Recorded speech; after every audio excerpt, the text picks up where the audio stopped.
Jusqu'ici, on a parlé des réactions humaines, des émotions, les pertes perçues, la protection, les rythmes différents, et même lors de notre dernière vidéo, la courbe du changement. On a compris quelque chose d'essentiel. Le changement est humain.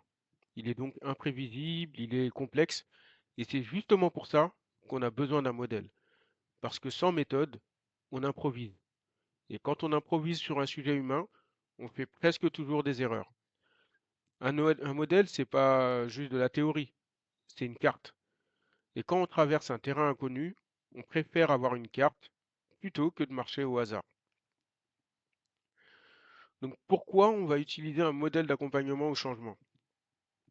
On va reprendre notre exemple simple avec la digitalisation d'un guichet.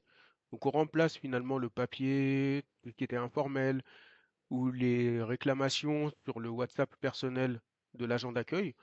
On remplace tout ça par du ticketing, de la traçabilité et des règles claires. La question, elle est simple. Est-ce qu'on peut réussir ce changement juste avec une annonce, une formation et un mail? Bien sûr que non. Comme on l'a vu, les gens vont traverser des émotions, des résistances et différents rythmes. Donc si on ne structure pas l'accompagnement, on le subit. Première phase, donc, structurer la réflexion. En tout cas, premier argument pour lequel on doit comprendre des modèles, c'est de structurer la réflexion. Un modèle, ça nous oblige à nous poser les bonnes questions. Qui est impacté par ce changement? Qu'est-ce qu'ils vont perdre? Quelles peuvent être les réactions possibles? Quels sont les messages que nous devons envoyer et quels sont, par exemple, les accompagnements sur le terrain qu'on doit prévoir? Si on ne fait pas de modèle, on saute ces différentes étapes et on ne se pose pas les bonnes questions. Et dans ce cas-là, ce qui va se passer, c'est qu'on va aller directement sur la technique.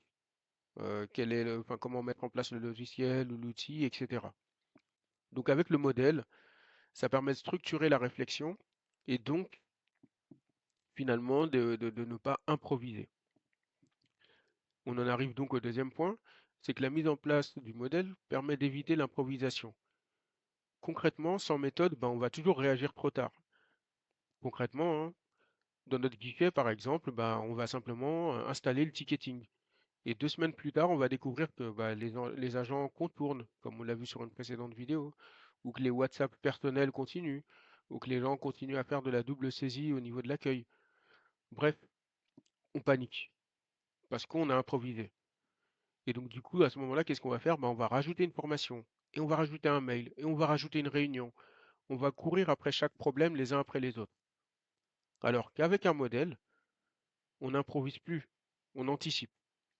On prévoit dès le départ de la formation, de la conduite du changement, de la communication, des relais sur le terrain, comment on suit l'appropriation du nouvel outil. On passe finalement d'un mode pompier à un mode où on pilote. Troisième intérêt finalement de mettre en place un modèle, en tout cas de comprendre et de structurer l'accompagnement au changement, c'est bah, tout simplement de prioriser. Parce que dans un changement, on peut faire 100 000 choses, mais on ne peut pas tout faire en réalité. Donc un modèle, ça va nous aider à choisir ce qui est le plus important. Par exemple, on doit d'abord créer du sens. C'est-à-dire que le changement qu'on est en train d'invoquer, en l'occurrence la mise en place de l'outil de ticketing pour les demandes, pour tracer les demandes, on doit expliquer le pourquoi on fait ça. C'est ce qu'on appelle créer le sens. Ensuite, on doit former pour que les gens sachent utiliser finalement ce nouveau système de tickets. Puis on doit accompagner. Parce que même quand les gens savent l'utiliser, bah, finalement, il y a des phases qu'on a vues tout à l'heure qui doivent être accompagnés. Et puis on doit ancrer. Sans ordre logique, on va disperser pardon, son énergie. Alors qu'avec un modèle, on va agir au bon moment. Et le timing, c'est quelque chose d'essentiel en conduite du changement. Enfin, utiliser un modèle, ça permet également d'avoir un langage commun. Tout le monde va parler de résistance, d'adoption, de relais, d'ancrage. Ce sont des termes qui, s'ils sont tout le temps utilisés, bah, à un moment donné, il faut que tout le monde mette la même chose derrière. Et c'est comme ça qu'on arrive à se comprendre, que ce soit pour un RH, un manager, l'équipe projet ou même la direction. Sinon, chacun va avoir sa vision. On va dire fais une formation ou communique beaucoup plus ou alors sanctionne ceux qui ne rentrent pas dans ce changement. Et là, ça devient complètement le chaos. Donc un modèle, ça permet d'aligner tout le monde et d'avancer dans le même sens. Donc on l'a vu, hein, le modèle, c'est pas une contrainte. On va dire que c'est plutôt une boussole et ça remplacera jamais l'humain. Ça permet juste de mieux accompagner l'humain. À l'inverse, les erreurs courantes quand il n'y a pas de modèle. Parce qu'effectivement, dans la réalité, on le voit au quotidien, beaucoup de changements malheureusement se font sans modèle. Première erreur fréquente qu'on constate sur le terrain, c'est qu'on fait les choses trop tard. On attend que les problèmes apparaissent. Donc, par exemple, hein, pour notre guichet dans une banque, ça va être, bah, on va rien préparer, on va juste installer le nouveau système de ticketing.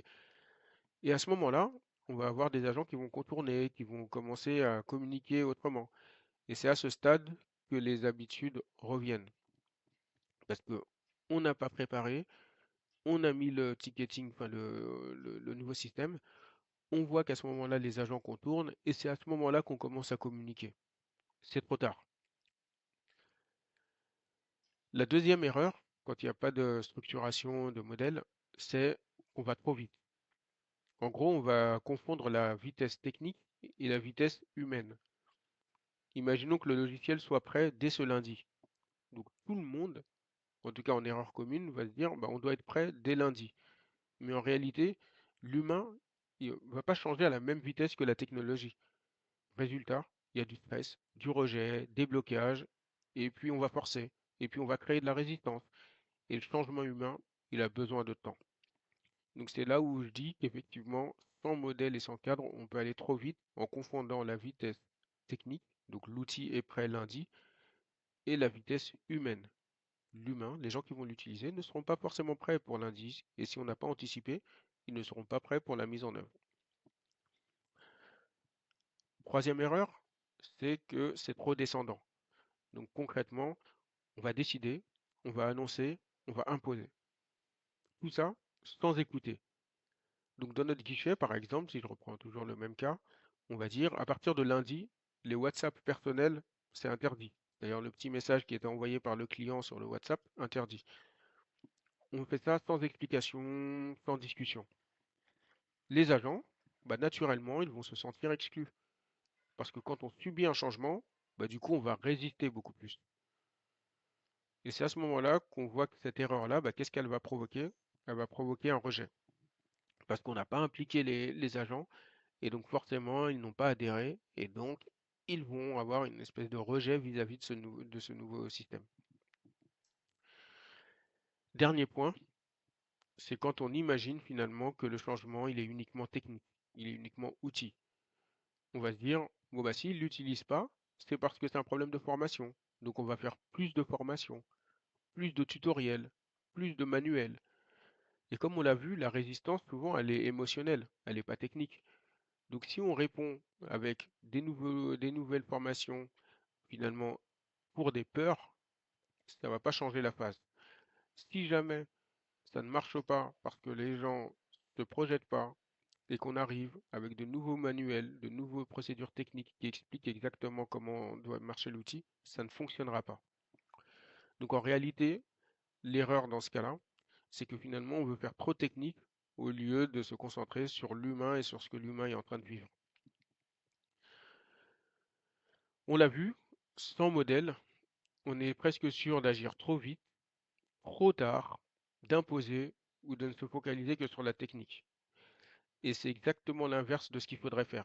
Donc c'est pour ça qu'on va voir maintenant un certain nombre de modèles qui sont simples et qui sont complémentaires et qui vont permettre de structurer efficacement le changement.